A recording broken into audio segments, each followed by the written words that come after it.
نحمده ونصلي على رسوله الكريم اما بعد فاعوذ بالله من الشيطان الرجيم بسم الله الرحمن الرحيم ان تتوبا الى الله فقد صغت قلوبكما وان تظاهرا عليه فان الله هو مولاه وجبريل وصالح المؤمنين والملائكة بعد ذلك ظهير عسى ربه ان طلقكن ان يبدله ازواجا خيرا منكن مسلمات مؤمنات قانتات تائبات عابدات سائحات سيبات وابكارا يا ايها الذين امنوا قوا انفسكم واهليكم نارا وقودها الناس والحجارة عليها ملائكة غلاظ شداد لا يعصون الله ما امرهم ويفعلون ما يؤمرون یا ایھا الذین کفروا لا تعتذروا اليوم انما تجزون ما کنتم تعملون صدق اللہ العظیم رب اشرح لی صدری ویسر لی امری واحلل عقدۃ من لسانی یفقہوا قولی۔ اس آیت مبارکہ پر ان تتوبا الی اللہ فقد صغت قلوبکما گفتگو میں کر چکا ہوں، لیکن سیرت کا ایک واقعہ ایسا ہے کہ جو اس کے ضمن میں بیان ہو جانا مناسب ہے کہ جس میں واقعتاً ایک جو ہے کیفیت بن گئی تھی کہ ازواج مطہرات نے ایک جتھا بندی کی تھی اور حضور پر دباؤ ڈالا تھا۔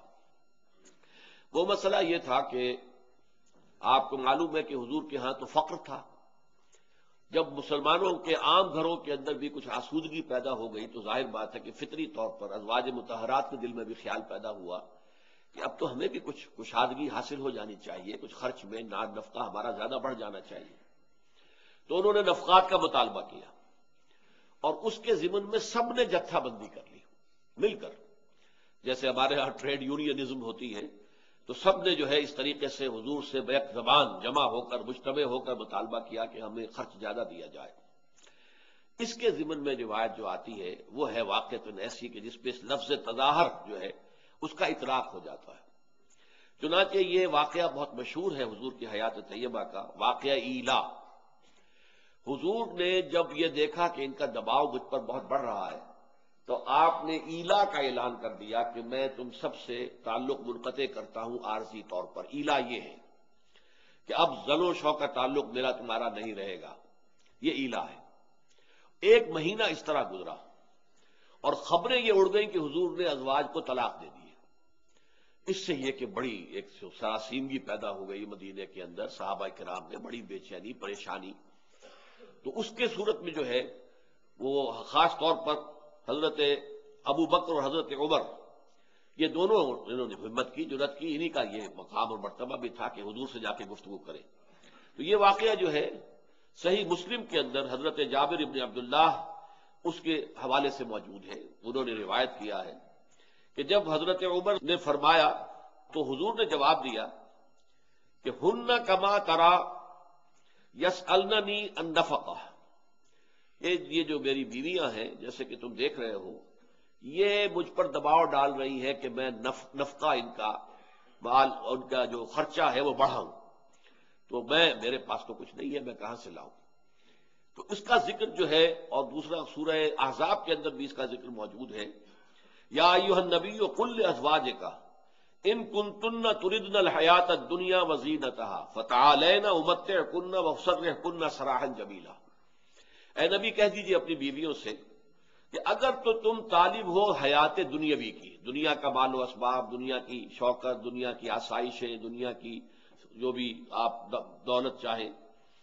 وزینتها اور وہاں اس کی زینت اور زیبائش چاہتے ہو، فتعالین تو آؤ، امتعکن میں تمہیں مال دنیاوی اس میں سے دے کر واسرحکن سراحا جمیلا،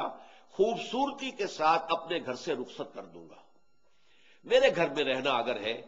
تو یہی فقر، یہی فاقہ، یہی تنگی تمہیں برداشت کرنی پڑے گی۔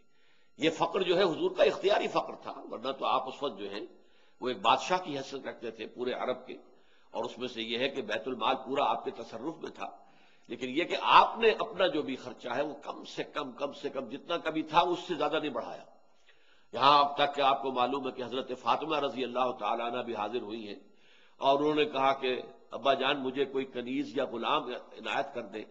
دیکھیے میرے یہ کندھے کے اوپر نشان پڑ گیا ہے، مشق میں پانی بھر بھر کے میں لاتی ہوں کنویں سے، اسی طریقے سے یہ میرے ہاتھ میں گڈھے پڑ گئے ہیں، یہ جو چکی میں پیستی ہوں، آٹا پیستی ہوں اس سے، تو مجھے کوئی کنیز، کوئی غلام دے دیجئے۔ حضور نے فرمایا نہیں بیٹا، حالانکہ جس قدر محبت حضور کو حضرت فاطمہ سے تھی اس کا ہم اندازہ نہیں کر سکتے، بہت محبت تھی کہ نہیں بیٹا یہ چیزیں ہمارے لیے نہیں ہیں، میں تمہیں اس سے بہتر چیز بتاتا ہوں، اور وہ یہ ہے جو تسبیح فاطمہ ہے، وہ اسی روایت میں آئی ہے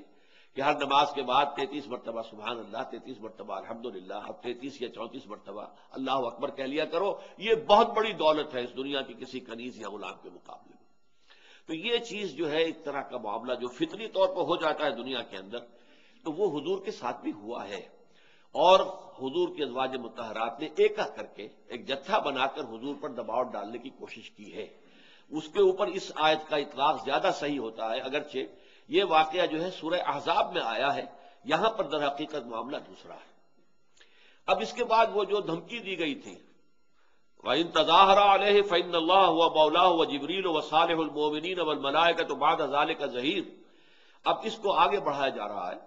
عَسَىٰ رَبُّهُ إِن طَلَّقَكُنَّ أَن يُبْدِلَهُ أَزْوَاجًا خَيْرًا مِّنكُنَّ۔ ہو سکتا ہے کہ اس کا رب یعنی محمد کا رب صلی اللہ علیہ وسلم یعنی اللہ تعالی، عَسَىٰ رَبُّهُ إِن طَلَّقَكُنَّ، اگر وہ تم سب کو طلاق دے دے، أَن يُبْدِلَهُ، تو ہو سکتا ہے بلکہ توقع ہے کہ اللہ تعالیٰ اپنے نبی کو تمہاری جگہ بدل دے کر تمہیں تمہاری جگہ پر ایسی بیویاں دے گا، ازواجن خیرم منکن، جو تم سب سے بہتر ہوں گی، مسلمات۔ اب یہاں پر 7 یا 8 جو ہیں اوصاف آ رہے ہیں، گویا کہ یہ اوصاف ہیں کہ جو کسی مسلم خاتون کے اندر بہت ہی مطلوبہ ہیں، پسندیدہ ہیں، جس کی بنا پر کہ وہ عورتوں میں اچھی عورت شمار ہوگی۔ مسلمات، سب سے پہلے اللہ تعالیٰ کے سامنے سر تسلیم خم کر دینے والی ہیں۔ مومنات، اللہ پر، آخرت پر، کتاب پر، وحی پر، رسالت پر یقین رکھنے والی ہیں۔ قانتات، فرما بردار، فرما برداری کرنے والی ہیں، فرما برداری اللہ کی بھی اور فرما برداری شوہر کی بھی، شوہر کی فرما دی۔ فالصالحات قانتات، اچھی بیویوں کی پہلا جو وصف بیان ہوا، پہلی صفت وہ یہی ہے، قانتات، قانتات تائبات، توبہ کرنے والی ہیں۔ یہاں آپ نوٹ کریں گے کہ یہ تائبات کا لفظ جو ہے اس کے بالکل مرکز میں آ رہا ہے۔ یہ اصل میں 7 بنتے ہیں جو اوصاف بیان ہو رہے ہیں، ویسے گنتی میں 8 ہو جائیں گے لیکن 7 ہیں، در حقیقت ایک جوڑا بن کر ایک ہی بنتا ہے۔ تو اس میں یہ ہے کہ درمیان میں سینٹر میں تابہ، چونکہ اس میں گفتگو ہو رہی تھی ان تتوبا الی اللہ فقد صغت قلوبکما، تو توبہ کرنے والی ہیں، یعنی غلطی ہو جاتی کس سے نہیں ہوتی؟ ہر انسان، جو حضور نے فرمایا کلکم خطاؤون وخیر الخطائین التوابون، تم سب کے سب تمام انسان خطا کار ہو، انتہائی خطا کار ہو، اور تم میں سے بہتر لوگ وہ ہیں کہ جو توبہ کرنے والے، پلٹتے ہیں، رجوع کرتے ہیں، اصلاح کرتے ہیں۔ تو توبہ جو ہے اللہ کو بہت عزیز ہے، اللہ کو بہت پسند ہے۔ بلکہ ایک حدیث میں یہاں تک الفاظ ہیں، اس کا ٹیکسٹ مجھے یاد نہیں ہے، مفہوم یہ ہے کہ اگر انسان خطا نہ کرتا تو اللہ تعالیٰ کوئی اور مخلوق پیدا کرتا کہ جو خطا کرے، گناہ کرے اور پھر اللہ سے استغفار کرے، تاکہ اللہ تعالیٰ جو ہے اپنی شان غفاری جو ہے اس کا بھی تو اظہار ہونا، وہ غفار ہے۔ تو غفار کس کے لیے ہوگا؟ غفار اسی کے لیے ہوگا جو توبہ کریں گے۔ تو جو توبہ نہیں کرتے، اور اس میں یہ بھی احساس ہوتا ہے کہ گویا کہ بہت اکڑے ہوئے ہیں اپنی دینداری پر، نیکی پر، یا اپنی انا اتنی ہے کہ اللہ کے سامنے بھی جھکنے کو تیار نہیں کہ اے اللہ معاف فرما دے، اے اللہ مجھ سے خطا ہو گئی ہے، اے اللہ مجھ سے درگزر فرما، اے اللہ تغمدنی برحمتک کا، مجھے اپنی رحمت سے ڈھانپ لے۔ یہ اگر آپ اللہ سے یہ التجا کرنے کو تیار نہیں تو گویا آپ کی انانیت بہت زیادہ ہے۔ آپ اللہ کے سامنے تو عز، اللہ کے سامنے تذلل، اخبات، یہ پسندیدہ چیزیں ہیں۔ تو یہاں توبہ کا لفظ درمیان ملا ہے۔ تو عسیٰ ربہ ان طلقکن ان یبدلہ ازواجا خیرا منکن مسلمات مومنات قانتات تائبات عابدات، عبادت گزار، بہت عبادت کرنے والی ہیں۔ حضرت زینب بنت جحش کے بارے میں خاص طور پر یہ آتا ہے کہ وہ بہت ہی عابدہ خاتون تھی، بہت عبادت گزار تھی، اور انہیں ایک ذرا یہ بھی ایج حاصل تھا بقیہ ازواج مطہرات پر کہ اس کے بارے میں سورہ احزاب میں آیا ہے کہ اللہ نے خود نکاح کیا ہے حضور کا ان کے ساتھ۔ تو وہ کہا کرتی تھی، جو اپنی جو دوسری ازواج مطہرات تھیں، وہ سوکن کا لفظ میری زبان پر نہیں آتا ان کے لیے، کہ ان پر یہ فخر کرتی تھی کہ تمہارے نکاح زمین پر ہوئے، میرا نکاح آسمان پر ہوا ہے۔ تو یہ ویسے بھی بہت ہی عبادت گزار تھی۔ تو عابدات سائحات، یہ سیاحت کا لفظ آتا ہے اصل میں پرانے زمانے میں، جب لوگ جو ہے وہ دنیا کو اپنے یہ شہری زندگی اور اپنی تمدنی زندگی چھوڑ کر کئی جنگلوں میں جا کر دھونی رما لیتے تھے اور دنیا کی لذتوں سے بالکل کنارہ کش ہو جاتے تھے، یہ سیاحت ہوتی تھی۔ گھومتے پھر رہے ہیں، بس آج یہاں ہے، کل وہاں ہے، پرسوں وہاں، یہاں ڈیرا ہے، وہاں ڈیرا ہے، بس خیریت، کوئی گھر نہیں، کوئی بات نہیں۔ لیکن اسلام میں رہبانیت کی نفی کے بعد اب اس سیاحت کا اور سائحون کا جو ہے مطلب ایک ہی ہے، اور وہ یہ کہ لذات دنیاوی سے کنارہ کشی، لذات دنیاوی جو ہے اس کی طلب میں نہ ہونا، اس سے کنارہ کش رہنا، زہد اسی کو کہتے ہیں۔ زہد اس کا ہے کہ انسان بس جو منیمم ہے اس پر گزارا کرے، یہ نہیں ہے کہ ترک دنیا ہے، نہیں، کھانا تمہارا حق ہے، وَإِنَّ لِنَفْسِكَ عَلَيْكَ حَقًّا وَإِنَّ لِزَوْجِكَ عَلَيْكَ حَقًّا وَإِنَّ لِزَوْجِكَ عَلَيْكَ حَقًّا، یہ تمام حقوق بھی تمہیں ادا کرنے ہیں، تمہارے نفس کا بھی حق ہے، لیکن یہ ہے کہ بس وہ کم سے کم پر گزارا کیا جائے۔ صائحات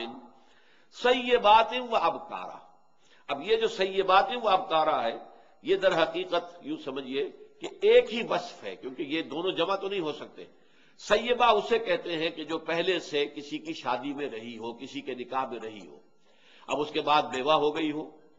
جیسے کہ آپ کو معلوم ہے حضرت ام سلمہ رضی اللہ تعالی عنہ، ان کا بڑا اونچا مقام ہے، اور صلح حدیبیہ کے موقع پر وہی حضور کے ساتھ تھی، انہوں نے ایسا مشورہ دیا تھا حضور کو کہ اس سے معلوم ہوتا ہے کہ ایک جو زوجہ صالحہ ہے وہ ایک مرد کے لیے انتہائی بہتر مشیر اور وزیر ہے۔ ہاں یہ ضرور ہے کہ اختیار جو ہے وہ شوہر کے ہاتھ میں۔ اس حوالے سے ام سلمہ جو ہے یہ بھی بیوہ تھی جن سے حضور نے شادی کی، یا یہ کہ کسی کو طلاق دی ہو تو اس سے شادی کی۔ حضرت زید ابن حارثہ نے طلاق دے دی تھی حضرت زینب بنت جحش کو، اور حضور نے ان سے نکاح کیا، بلکہ اللہ تعالیٰ کے حکم سے کیا ہے، جیسے کہ میں نے ابھی عرض کیا کہ وہ کہتی تھی کہ میرا نکاح آسمان پر ہوا ہے، تمہارا زمین پر ہوا ہے۔ تو سیبہ اس سے کہتے ہیں شوہر آشنا، جو پہلے بھی کسی کے نکاح میں رہ چکی ہوں۔ اب کارا یہ ہے کنواریاں۔ اب ظاہر بات ہے کہ ایک عورت میں دو وصف یہ دونوں جمع نہیں ہو سکتے، اگر ان کو دو شمار کریں گے تو یہ 8 اوصاف ہو گئے، لیکن ان دونوں کو تو ایک شمار کرنا ہوگا تو 7 اوصاف ہیں، اور 7 میں مرکزی جو ہے وہ تائبات۔ اس موضوع پر انشاءاللہ اگلے درس میں، کیونکہ اس جو سورہ مبارکہ کے دوسرے رکوع میں توبہ کے ضمن میں قرآن مجید کی عظیم ترین آیت آئی ہے، عسیٰ ربہ ان طلقکن ان یبدلہ ازواجا خیرا منکن مسلمات مؤمنات قانتات تائبات عابدات سائحات سیبات و ابکارا۔ اب اس کے بعد وہ مضمون آ رہا ہے جس کا میں نے خاص طور پر اگر اشتہار آپ کی نظر سے گزرا ہو تو اس میں جو حوالہ دیا تھا، اس خاندان کے ادارے میں سربراہ جو ہے، اس سربراہ کا جو ہے وہ کیا رول ہے۔ اس ضمن میں ایک تو ہم نیگیٹو رول ہم پہلے پڑھ چکے ہیں، نیگیٹو، وہ سورہ تغابن میں تھا، یا ایھا الذین آمنوا ان من ازواجکم و اولادکم عدوا لکم فاحذروہم، اہل ایمان تمہاری بیویوں میں سے اور اولاد میں سے کچھ تمہارے دشمن ہیں، ان سے بچ کر رہو۔ میں آج ابتدا میں عرض کر چکا ہوں پچھلی نشست میں کہ در حقیقت جو فطری محبت والدین کے دل کے اندر ڈال دی گئی ہے، اس کی وجہ سے در حقیقت، اور زوجین کے لیے ایک دوسرے کے لیے محبت جو ڈال دی گئی ہے، تو اس کی وجہ سے یہ محبت بسا اوقات انسان سے شریعت کے حدود سے تجاوز کرا لیتی ہے۔ ان کی محبت کی وجہ سے انسان حرام خوری میں مبتلا ہوتا ہے، غلط کام کرتا ہے، تو اس حوالے سے وہ دشمنی ہو گئی۔ وہ تو پھر حضور نے فرمایا بہت ہی بد نصیب ہے وہ شخص جو دوسروں کی دنیا بنانے کے لیے اپنی عاقبت خراب کر لے۔ ظاہر بات ہے اولاد بھی جب تک تو وہ چھوٹی ہوتی ہے تو معلوم ہوتا ہے کہ میرے جگر کا ٹکڑا ہے، میرے اپنے جسم کا حصہ ہے، میرے اپنے وجود کا حصہ ہے۔ جب بڑے ہو جاتے ہیں سینہ تان کر بات کرتے ہیں تو معلوم ہوتا ہے کہ وہ ہیں، ہم ہیں، میں ہوں، وہ ہے۔ ان کی بھی ایک رائے ہے، ان کی بھی ایک پسند ہے، ان کا بھی جو ہے ان کی ترجیحات ہیں۔ وہ کہتے ہیں کہ اب آپ تو پرانے زمانے کی باتیں کر رہے ہیں، اب یہ زمانہ اس کا نہیں رہا ہے، وغیرہ وغیرہ۔ تب معلوم ہوتا ہے کہ نہیں، یہ میرے وجود کا حصہ نہیں ہے، بلکہ یہ کہ ان کا تو اپنا ایک مستقل وجود ہے۔ اب تم نے ان کے وجود کو بنانے کے لیے، انہیں بہترین تعلیم دلانے کے لیے، امریکن اسکول میں پڑھانے کے لیے، اور اس کے لیے 5-5 ہزار روپیہ فیسیں دینے کے لیے تم نے حرام خوریاں کی، غلط کام کیے، تو گویا کہ اس کی وجہ سے تمہاری عاقبت برباد ہو گئی۔ تو بڑا بدقسمت شخص ہے وہ کہ جو دوسروں کی دنیا بنانے کے لیے اپنی عاقبت برباد کر لے۔ تو یہ تو وہاں تو کوشن تھا کہ بچ جاؤ، ہوشیار رہو، چوکس رہو، چوکنے رہو۔ انما اموالکم و اولادکم فتنہ، تمہارے یہ اموال اور تمہاری اولاد جو ہے یہ فتنہ ہے، ان کے ذریعے سے اللہ تمہیں آزما رہا ہے کہ آیا ان کی محبت تمہارے دلوں میں ہماری محبت سے بڑھ تو نہیں گئی۔ اب یہاں دیکھیے ایک رول دیا جا رہا ہے جو پازیٹو ہے، یا ایھا الذین آمنوا قوا انفسکم واہلیکم نارا، اہل ایمان بچاؤ اپنے اہل و عیال کو، اپنے آپ کو بھی اہل و عیال کو بھی آگ سے۔ یہ پازیٹو رول ہے۔ تم اگر یہ سمجھتے ہو کہ تم صرف بچوں کے لیے خوراک فراہم کرنے کے ذمہ دار ہو تو تمہارا بہت غلط خیال ہے۔ صرف یہ کہ انہیں پالنا پوسنا تمہاری ذمہ داری ہے، بہت غلط خیال ہے۔ ان کی صحیح تربیت، انہیں اس رخ کے اوپر تربیت دینا کہ وہ جہنم سے بچ سکیں، بچاؤ اپنے آپ کو بھی اور اپنے اہل و عیال کو آگ سے، یہ پازیٹو رول ہے۔ یہ سمجھنا چاہیے تمہاری ذمہ داری ہے، تم پوچھے جاؤ گے۔ چنانچہ ایک حدیث میں آیا ہے کلکم راعٍ وکلکم مسئول عن رعیتہ، تم میں سے ہر شخص کی حیثیت ایک چرواہے کی ہے، جو مسئول ہے، ذمہ دار ہے۔ جو بھی بھیڑیں بکریاں جو ہیں اس کے گلے کے اندر دے دی گئی ہیں، اور ان میں سے ایک ایک کا حساب اس کو دینا پڑے گا۔ مالک پوچھے گا میری بھیڑ کہاں گئی، تم صبح لے گئے تھے اس کو باہر چرانے کے لیے، وہ کہاں ہے؟ اسی طریقے سے اللہ تعالیٰ نے ہر انسان کو کچھ بھیڑیں عطا کر دی ہیں، اس کو اولاد دی ہے، بیٹے بیٹیاں دی ہیں، ایک بیوی دی ہے یا دو، ایک سے زائد دی ہیں، اس کے گھر کے اندر ہیں، اس کے تابع ہیں۔ ان سب کے بارے میں اس شخص سے، سربراہ خاندان سے باز پرس ہوگی، تم نے انہیں کس طریقے سے رکھا، کیا تربیت دی، کس رخ پر چلایا، یہ تمہاری ذمہ داری ہے۔ تو قوا انفسکم واہلیکم نارا، پہلی بات تو یہ ہے کہ انسان کو سب سے پہلا اپنا مقصد جو ہے نصب العین یہ بنانا چاہیے کہ آخرت میں اللہ کے عذاب سے بچ جائے اور اس کی مغفرت اور رحمت کا مستحق قرار پائے، یہ اس کا نصب العین ہو، جنت مل جائے اور جہنم سے نجات مل جائے، زندگی میں نصب العین اس کے سوا کچھ نہ ہو۔ اور اس کے لیے ظاہر بات ہے کہ پھر جو بھی اپنی سی کوشش ہے انسان کرے، اور سب سے پہلے تو اپنے آپ کو بچائے آگ سے۔ علیکم انفسکم، ایک جو آیت آئی ہے سورہ مائدہ میں کہ فائنل انالیسس میں ہر شخص پر اپنی ہی ذمہ داری ہے۔ ظاہر بات ہے نبی کتنی ہی دعوت دے، کتنی ہی دعوت دے، کتنی ہی دعوت دے، جس نے نہیں ماننا نہیں ماننا۔ اب اس کے نہ ماننے کا کوئی وبال نبی پر نہیں ہے، مسئولیت نہیں ہے کہ اے نبی آپ کے ہوتے ہوئے اس شخص نے کیوں نہیں مانا۔ یا ماننے کا اختیار یا نہ ماننے کا اختیار اللہ نے لوگوں کو دے رکھا ہے۔ اسی طریقے سے اپنی طرف سے کوشش پوری کرو، علیکم انفسکم، آخری جو انالیسس ہے اس میں تمہارے اوپر جو ذمہ داری ہے وہ اپنی ہے۔ لا یضرکم من ضل، جو گمراہ ہو جائے اس کا تمہیں کوئی نقصان نہیں ہوگا، اذا اہتدیتم، جبکہ تم خود ہدایت پر ہو۔ لیکن اس کا یہ مطلب نہیں ہے کہ لوگوں کو ہدایت کی طرف بلانا ضروری نہیں ہے، لوگوں کو دعوت دینی ضروری نہیں ہے۔ حضرت ابو بکر رضی اللہ تعالیٰ عنہ کے زمانے ہی میں یہ سمجھیے کہ حضور کے انتقال کے فوراً بعد اس آیت کا غلط مفہوم لیا جانے لگا کہ کوئی دعوت اور تبلیغ کی اور امر بالمعروف اور نہی عن المنکر کی ضرورت نہیں ہے۔ دیکھو قرآن میں کہا گیا علیکم انفسکم لا یضرکم من ضل اذا اہتدیتم۔ تو حضرت ابو بکر نے باقاعدہ اجتماع منعقد کیا، خطبہ دیا کہ میں دیکھ رہا ہوں کہ تم اس آیت کا معنی غلط لے رہے ہو، لوگوں کو دعوت دینا، امر بالمعروف نہی عن المنکر یہ فرض ہے، یہ اگر نہیں کر رہا تو تم خود پکڑے گئے۔ وہ کسی اور نے مانا یا نہیں مانا یہ تو دور کی بات ہوگی، تم ایک فرض کے تارک ہو گئے ہو۔ البتہ یہ ضرور ہے کہ تم نے اپنا فرض ادا کر دیا، پھر بھی اگر وہ بگڑ گیا ہے، نہیں مانتا ہے تو ٹھیک ہے، اس کی ذمہ داری اس پر ہے، اس کا تمہیں کوئی نقصان نہیں پہنچے گا۔ لیکن یہ پازیٹو رول قوا انفسکم، یہی وجہ ہے کہ حضور اکثر خطبوں میں فرماتے تھے کہ اوصیکم ونفسی بتقوی اللہ، لوگوں میں تمہیں بھی وصیت کرتا ہوں اور اپنے نفس کو بھی اللہ کا تقوی اختیار کرو۔ یہ آپ نے اپنے آپ کو کبھی اس سے بری نہیں کیا ہے، بلکہ اوصیکم ونفسی بتقوی اللہ، میں وصیت کرتا ہوں تمہیں بھی اور اپنے نفس کو بھی کہ اللہ کا خوف کرے، اللہ سے ڈرے، محاسبہ اخروی کا احساس رکھے اور اللہ تعالیٰ کے احکام پر کاربند رہے۔ اسی طریقے سے پھر یہ جو آگ سے بچنے کی جد و جہد ہے، بڑے فطری انداز میں اپنے آپ کو بچاؤ، and next to yourself your family. بیوی ہے آپ کی، یا فرض کیجئے کہ کوئی بیوی جو ہے وہ ہدایت یافتہ ہو گئی ہے، شوہر ابھی غلط راستے پر ہے بہت سی مثالیں، آج کل بہت سی مثالیں ہمارے سامنے آتی، تو وہ بیوی کے لیے یہ کام ہوگا کہ وہ جتنا بھی ممکن ہو، جس طریقے سے بھی ممکن ہو، جس طرح سے بھی اپنے شوہر کو سیدھے راستے پر لانے کی کوشش کرے تاکہ وہ شوہر جہنم کی آگ سے بچ جائے۔ لہذا یہ کہ اپنے ذات سے نکلنے کے بعد فوراً اپنے زوج یا زوجہ کو اور پھر اپنے جو بچے ہیں ان کو بچانے کی فکر کرو۔ اس کے بعد آتا ہے کہ پھر انسان جو ہے اپنے قرابت داروں کی طرف بھی متوجہ ہوگا، رشتہ داروں کی طرف جائے گا، پھر یہ ہے کہ اپنے پڑوسیوں کی دعوت دی جائے گی، پھر یہ کہ پوری نوع انسانی کو دعوت دی جائے گی۔ لیکن دعوت کیا ہے؟ قوا انفسکم واہلیکم نارا۔ یہی وجہ ہے کہ تمام انبیاء کرام کی جو دعوت ہے اس کا نقطہ آغاز انذار آخرت ہے۔ یا ایھا المدثر قم فانذر وربک فکبر۔ اور حضور کا تو یہ تعامل تھا کہ آپ اپنی قریب ترین جو خواتین تھی رشتہ دار ان کو لے کر بیٹھتے تھے اور آپ فرماتے تھے یا فاطمہ تو بنت محمد انقذی نفسک من النار فإنی لا املک لک من اللہ شیئا، اے فاطمہ محمد کی لخت جگر نور چشم، اپنے آپ کو آگ سے بچانے کی فکر کرو، اس لیے کہ اللہ کے ہاں مجھے کوئی اختیار تمہارے بارے میں حاصل نہیں ہوگا، اختیار اللہ کا ہوگا اور ان کے سامنے تیرے عمل ہوں گے جو سامنے پیش آئیں گے۔ یا صفیہ تو امت و رسول اللہ، اے صفیہ اللہ کے رسول کی پھپھی حضرت حمزہ کی ہمشیرہ، انقذی نفسک من النار، بچاؤ اپنے آپ کو، نکالو آگ سے، فإنی لا املک لک من اللہ شیئا، اس لیے کہ میں قیامت میں اللہ تعالیٰ کے ہاں آخرت میں تمہارے کام نہیں آ سکوں گا، مجھے کوئی اختیار حاصل نہیں ہوگا۔ تو یا ایھا الذین آمنوا قوا انفسکم واہلیکم نارا،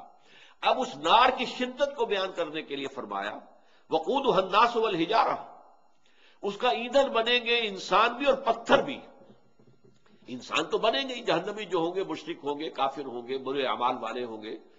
وہ مسلمان تھے لیکن یہ کہ ان کے برے اعمال کا پلڑا جو ہے بھاری ہے تو جہنم میں تو جائیں گے۔ البتہ اگر دل میں ایمان ہے، واقعی حقیقی یقین والا ایمان کسی درجے میں بھی ہے، تو پھر وہ اپنے گناہوں کے مقدار کے مطابق سزا پا کر وہاں سے نکال لیے جائیں گے، لیکن ایک دفعہ تو جانا ہوگا۔ اس حوالے سے فرمایا وہ آگ کیسی ہے کہ اس کا ایندھن انسان بھی بنیں گے، پتھر بھی۔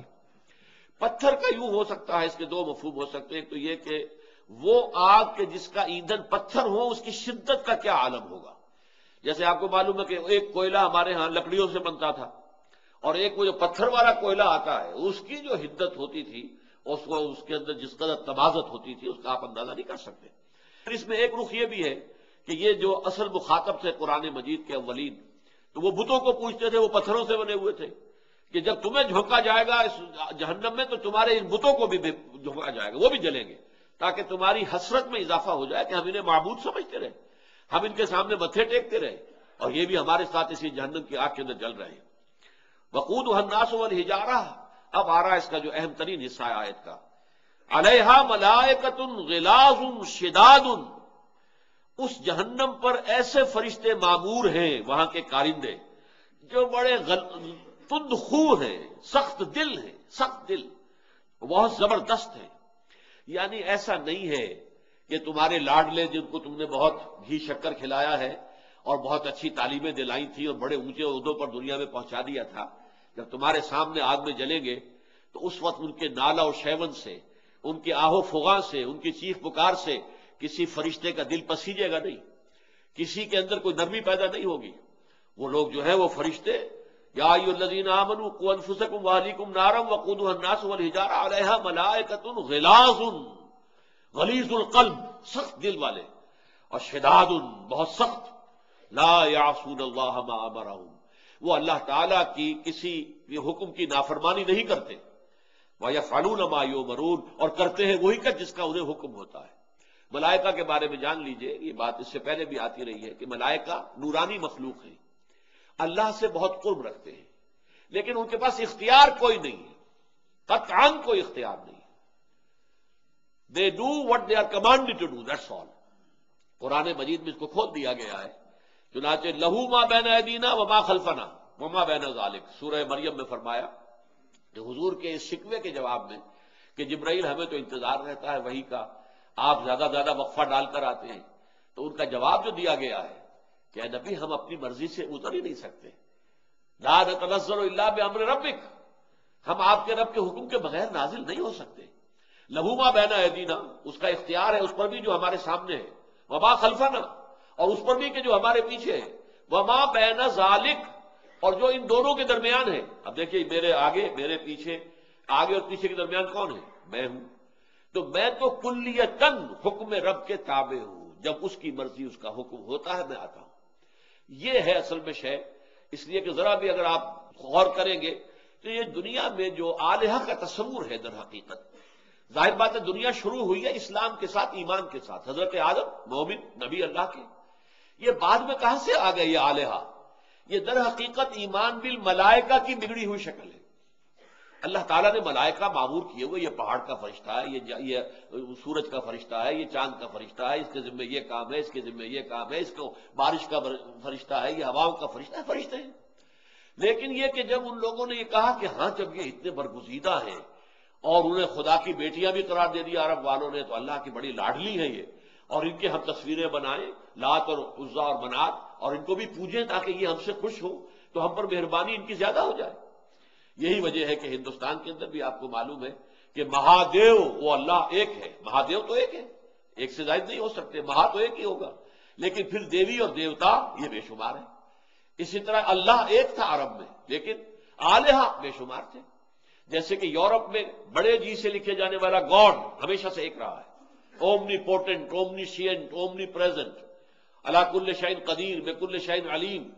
جہاں بھی کہیں ہو تم ہوا معکم اینما کنتم۔ لیکن یہ کہ اس کے نیچے گاڈز اینڈ گاڈیسز، تو یہ گاڈز اینڈ گاڈیسز،